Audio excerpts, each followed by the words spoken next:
Hi, everybody. My name's Scott Weiss. I'm the Chief of Police here in Monterey Park. I'm going to start this off, and we're trying to keep it informal. I want to introduce Senator Judy Chu. She's going to start this off. Hold on.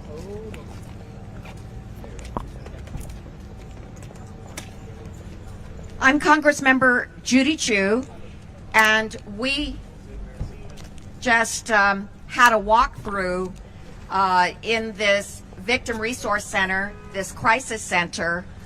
It was very illuminating to see all the resources that there are for the victims' families and what is being done to make sure that they can get through this process.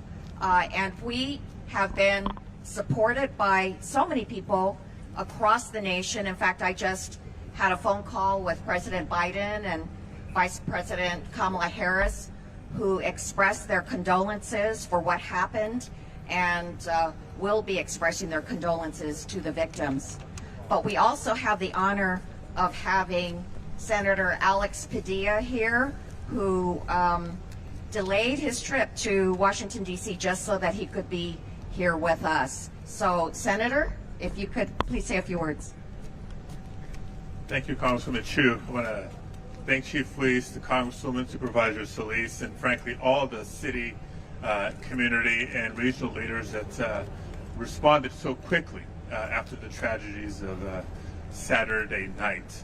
It's important to be here today to walk through this resource center for families and friends of the victims and frankly the community at large, because it's going to take a lot and it's going to take some time, but we know that the community is resilient and the community will rebound.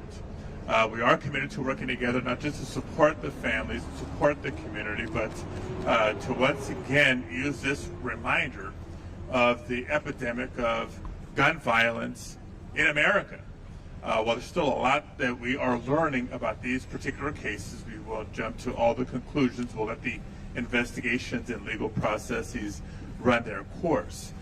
We do take it as a reminder of the urgency with which we need to strengthen our gun safety laws across the country. Many of my colleagues have pointed out, doesn't California have some of the strictest laws and protections of any state in the nation? And that is true. And they have worked, and it is helpful.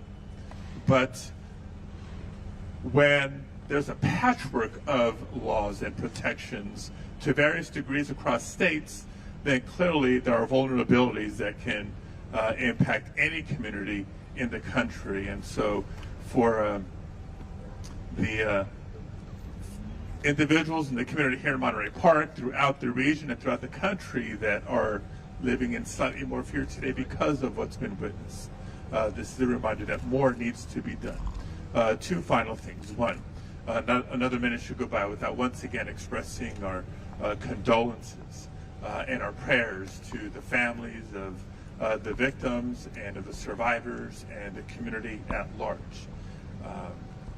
They should take heart in seeing their community leadership respond so quickly and work so well together.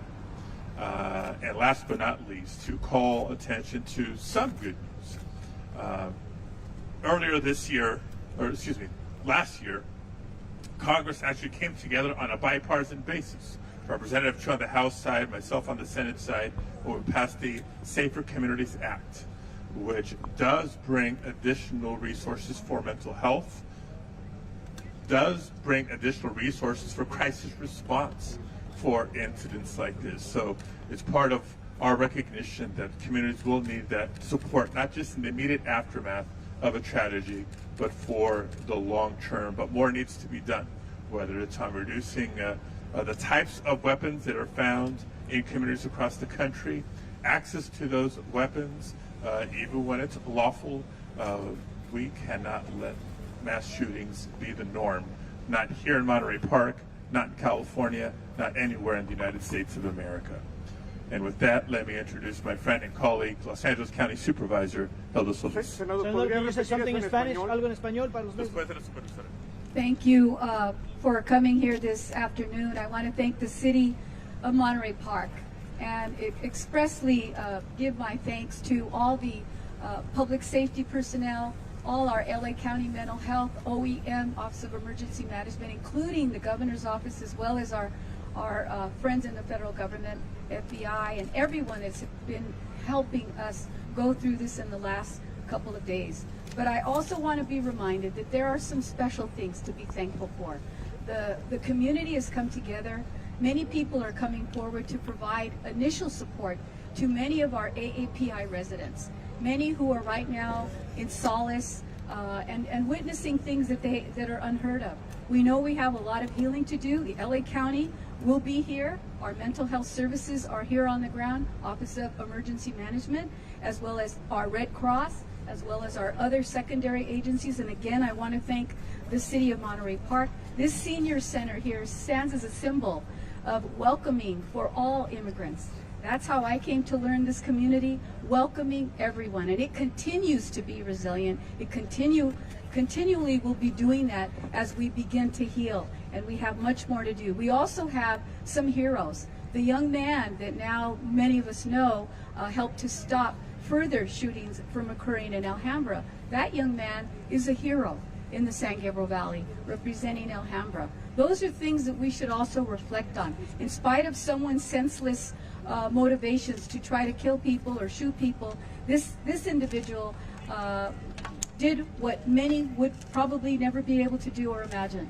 But he saved so many more lives. So let's also think about that as we go through this process. Let us also, through the next few days, remember the families that have lost loved ones, as well as those that are recovering right now. And I thank all our emergency medical staff, our teams, our hospitals, everyone that has played a big role in this whole activity that has been occurring right before our very own eyes. So thank you with that. Everybody, my name is Matt Halleck. I'm the fire chief here in the city of Monterey Park. And first of all, from the fire department of the city,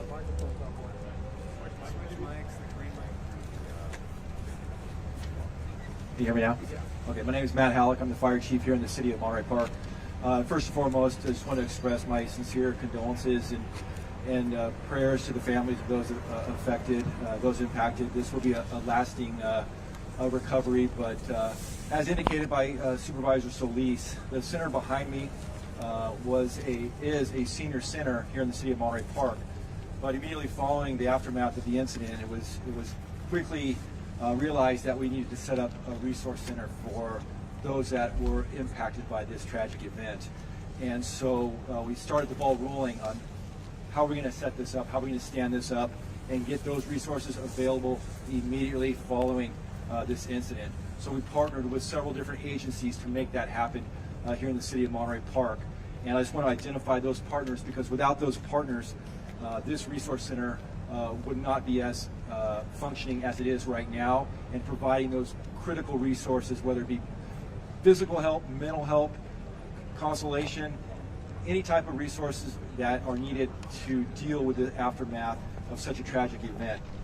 Some of those partners that we are relying on, not only just here in the city, is Los Angeles County Office of Emergency Management, the LA County Department of Mental Health, Los Angeles County District Attorney's Office Multi-Casualty Incident Support Team, the Los Angeles City Crisis Response Team, the American Red Cross, the FBI Victims Specialist Team, the Tucci Foundation, along with the Chinese Consulate. They're all on site. They're all here. What we're doing is, as victims come in, as people that come in related to the incident or not, or seeking any type of support, we capture them at the beginning at the front of the entrance to this facility. We identify what their needs are, and then we take them to the appropriate room, whether it be victim identification, whether it be notification of next of kin, whether it be mental support for somebody who witnessed this tragic event. We identify where they need to go and to the appropriate resource for them.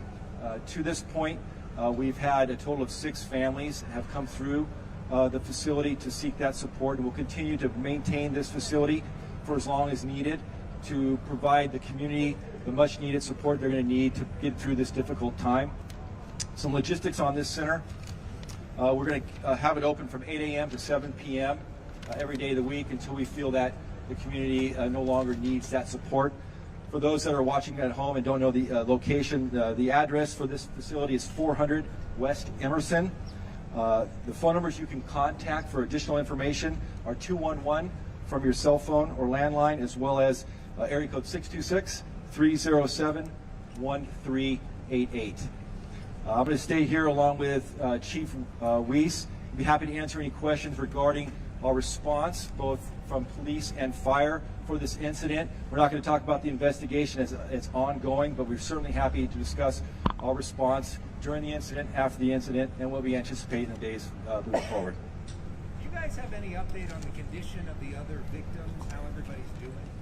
We're in contact as much as we can, but given the nature of the incident, information is limited. And so we're doing our best to get updates on the condition of those that were transported to our local area hospitals. I don't have that information current as of now. Regarding the support to people, survivors, families, things like that, emotional support is one thing. Is there any allocation of funding to help these people, funeral services, long-term mental health?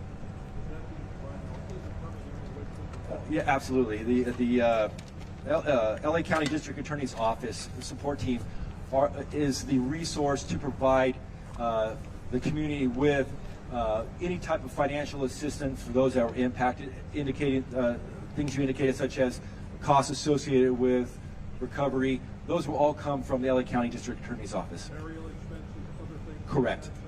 Correct. Chief, you talked about yesterday, you had young officers that made the initial entry into the venue. Have you done a further debrief with them? Have you learned anything more? And you expressed concern over their own emotional state, considering that a few have been on the job for a few months before they had this encounter. Right. It's a great question. Officer wellness at this point is my number one concern.